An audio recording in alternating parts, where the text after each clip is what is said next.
বিশ্ব champion Spain আর্জেন্টিনাকে এক গোলে হারিয়ে বিশ্ব চ্যাম্পিয়ন হয়ে গেছে স্পেন 2026 ওয়ার্ল্ড কাপের। আর আজকে আর্জেন্টিনার খেলা দিকটা এটা কি খেলা মনে হয়েছে, এমন বাজে খেলবে কল্পনার বাইরে, যে আজকে এতটা বাজে খেলছে আর্জেন্টিনা যেটা কল্পনা করা যায় না। তুমি হিসাব করলে দেখবে যে আর্জেন্টিনা পুরো ম্যাচে মাত্র 33% না 36% বল দখলে রাখছে। আর বল যতক্ষণে তাদের পায়ে আয় পাস খেলার কোনো চেষ্টাই করছে না আজকের ম্যাচটা আমাদের। পাস খেলার বল বা এবার লং শট মাইরেই বা এবার স্পিনার পাই, বা এবার স্পিনার পাই।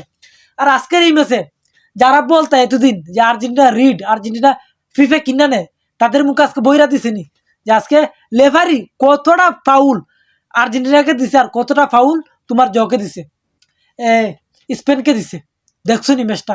এই যে এনজো ফার্নান্দেজের এলো কার্ডটা হয়েছে, দুইটা এলো কার্ড, এটা কি এলো কার্ড হয়? হিসাব করে দেখো। এনজো প্রথমে এলো কার্ড এনজো ফার্নান্দেজকে যেন দিয়ে, সেটা তো এনজো ফার্নান্দেজ বললো যে তারা দেখতে ভালো যে উল্টা এনজো ফার্নান্দেজকে তোমার লেফারি হলুদ কার্ড দিয়ে দিচ্ছে। সেকেন্ডটা এটা বল লাগছে উড়ে পড়ছে তার স্পিডের কারণে, সেটাও এলো কার্ড দেয়া মার থেকে ম্যাচ সারা কইরা জ্বালাইছে তোমাকে লেফারি। তো যারাই এতদিন বলতা যে আর্জেন্টিনা ফিফা কিনে নি গায়, যদি আর্জেন্টিনা এই জায়গা ফিফা কিনে নিত তাহলে ওয়ার্ল্ড কাপ স্পেন জিতে না, আর্জেন্টিনা জিতে। তো আজকে দেখছো নি যারা এতদিন খেলে আর্জেন্টিনা বলতা ফিফা বয়, মেসি ফিফা বয়, আজকে দেখছো নি খেলা? হ্যাঁ, আজকে তোমাদের মুখের মধ্যে বইরা দিছে নি?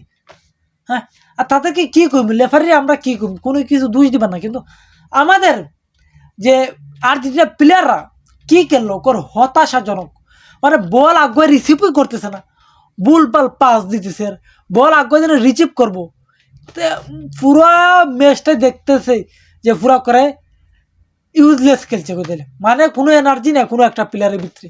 এমন একটা ম্যাচ গেছে আজকে, যদি আজকে খেললে হারতো দুঃখ আসিল না, যে ম্যাচ খেলছি তারপর ভাগ্যর কারণে আমরা জিততে পারছি না। কিন্তু আজকের খেলা দিয়া কিতা মনে বুঝ দিব, না খেলছে না ভালো খেললে হারছে, কিতা বললে মনটা বুঝ দিব বলো? যে ভালো খেললে তো হারতো তাও তো মনটা বুঝ দিতাম। এমনভাবে খেলছে, এতটা বাজে খেলছে যে 33% বল মাত্র পায়ে দখলে রাখছে আর্জেন্টিনা। হ্যাঁ, আর ওয়ান টার্গেট শট মাত্র দুইটা, তাও আবার লাস্টে 2 মিনিটে 2টা নিচ্ছে। আর পুরো 120 মিনিটে ওয়ান টার্গেট শট একটা নিত, তাও দুঃখ আসেন না। কিন্তু সবচেয়ে বড় খারাপ লাগতেছে মেসির জন্য। হয়তো তাকে আর আমরা এই যা আর্জেন্টিনা হইয়া খেলতে দেখবো না, এইটাই মনে তার শেষ ম্যাচ সম্ভবত।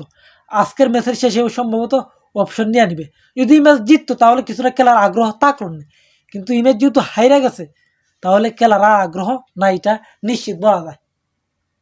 আর আর্জেন্টিনা আজকে যেন 120 মিনিট খেলছে শুধু একমাত্র এমি মার্টিনেসের কারণে, আর কের কারণে না, একমাত্র এমি মার্টিনেসের কারণে 120 মিনিট খেলছে।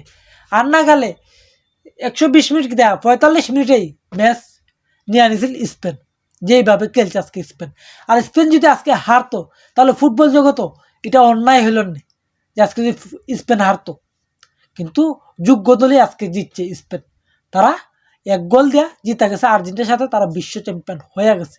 আর আজকের ম্যাচ দেখিয়া আর্জেন্টিনা ফ্যানরা যতটাই না ম্যাচ হারছিল দুঃখ আসিল না, কিন্তু আজকে এমনভাবে হারছে এটা করে বেজ্জতি হারা করতে গেলে, বেজ্জতি হারা, যে বড় কোন টাচই করতে পারছে না আর্জেন্টিনা। এটা কোনো মানা যায়? আজকের ম্যাচটা কি বলবো, বলার মতন না। বলবো কালকে, আগামীকাল খেলা বিষয় নিয়ে কথা বলবো, আজকে আর কথা বলতে মন চাইতেছে না।